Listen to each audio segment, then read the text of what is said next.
రాజకీయాల్లో కొన్ని క్షణాలు సాధారణంగా కనిపించినా అవి చరిత్రలో మాత్రం ప్రత్యేకంగా నిలిచిపోతాయి. అమరావతి బిల్పై లోక్సభలో చర్చ జరిగిన రోజు కూడా అలాంటి క్షణాలు ఒకటిగా చెప్పవచ్చు.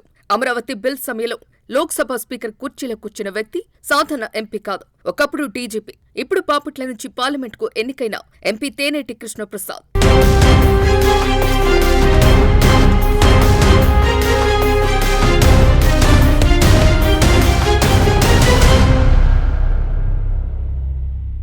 పోలీస్ అధికారిగా కెరీర్ ప్రారంభించి తర్వాత రాజకీయాల్లోకి వచ్చి పార్లమెంట్ సభ్యుడిగా మారి చివరకు లోక్సభ ప్యానెల్ స్పీకర్గా సభను నడిపే స్థాయికి రావటం ఆయన రాజకీయ ప్రయాణంలో ఒక ప్రత్యేక ఘట్టంగా చెప్పవచ్చు.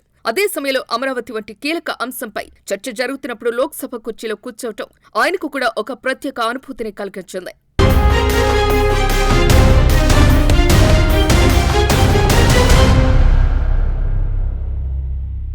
అమరావతి బిల్ చర్చ జరుగుతున్న సమయంలో లోక్సభ స్పీకర్ కుర్చీలో ఒక తెలుగు రాష్ట్రానికి చెందిన ఎంపీ కూర్చోవటం, అదే సమయంలో అమరావతి అంశంపై చర్చ జరగటం ఆంధ్ర ప్రజలకు ఒక ప్రత్యేక క్షణంగా అనిపించింది. రాజకీయాల్లో ఇలాంటి సందర్భాలు చాలా అరుదుగా వస్తాయి, కానీ వచ్చినప్పుడు మాత్రం అవి చరిత్రలో నిలిచిపోయే క్షణాలుగా మారిపోతాయి.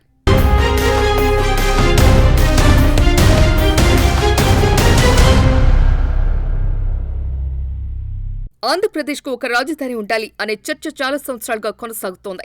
పరిపాలన ఒకే కేంద్రం నుంచి జరిగితే అభివృద్ధి వేగంగా జరుగుతోంది అనే అభిప్రాయం చాలా కాలంగా వినిపిస్తోంది. ఈ నేపథ్యంలో అమరావతి ప్రాజెక్టును చాలా మంది ఒక డ్రీమ్ ప్రాజెక్ట్ గా చూస్తున్నారు. ప్రపంచ వ్యాప్తంగా ఉన్న తెలుగు ప్రజలకు కూడా అమరావతితో ఒక భావోద్వేగ అనుబంధం ఏర్పడింది.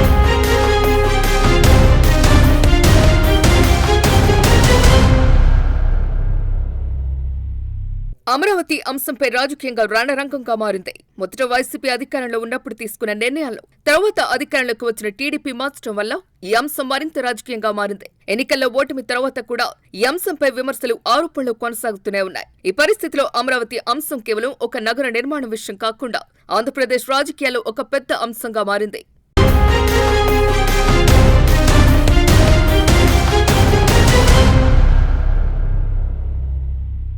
ప్రస్తుతం ప్రభుత్వం అమరావతిని పూర్తి చేయాలి అనే లక్ష్యంతో ముందుకు వెళ్తోందని, ఈ ప్రాజెక్టును పూర్తి చేయడం ఒక ప్రతిష్టాత్మక అంశంగా తీసుకున్నారు. అమరావతి పూర్తయితే కేవలం ఆంధ్రప్రదేశ్కే కాదు, ప్రపంచ వ్యాప్తంగా ఉన్న తెలుగు ప్రజలకు కూడా ఒక గుర్తింపుగా మారుతోందని భావిస్తున్నారు.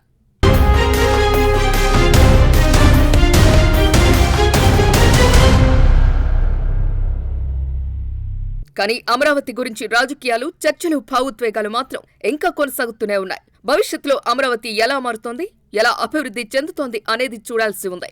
కానీ అమరావతి అనే పేరు మాత్రం ఆంధ్రప్రదేశ్ రాజకీయాలు ఎప్పటికీ ఒక ముఖ్యమైన అంశంగా ఉండే అవకాశం ఉంది.